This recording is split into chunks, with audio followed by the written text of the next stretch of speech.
कहवा से आवे मालिनिया त कहवा से ग्वालिन ओ, कहवा से आवेली मालिनिया त कहवा से ग्वालिन ओ, सखिया कहवा से आवेली रनियावा जीतिया माई के पूजई हो।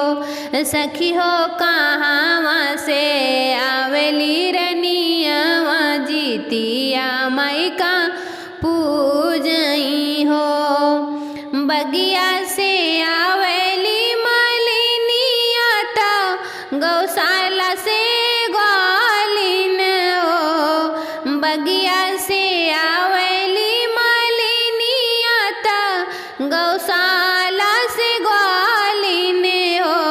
सखिया महल से आवेली रनियावा जीतिया माई के पूजई हो। सखी हो महल से आवे रनियावा जीतिया माई के पूजई हो।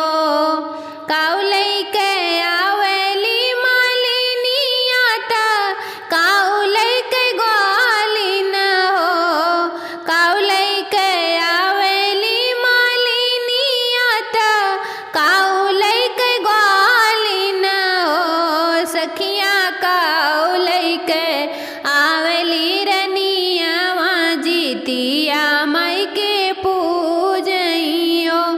सखी हो काऊ लइके आवेली रनियावा जीतिया माई के पूजई हो।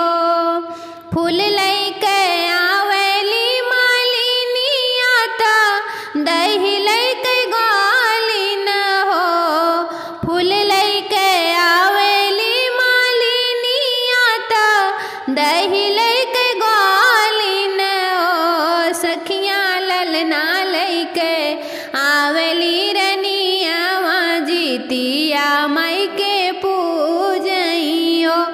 सखी हो ललना लइके आवेली रनियावा जीतिया माई के पूजई हो।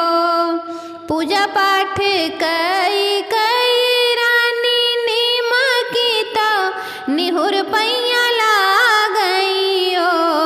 पूजा पाठ कई कई रानी निमकी त निहुर पैया लागई हो। जितिया माई मुख बर देत्यु आशीष ललन मोरा खेलई हो। जितिया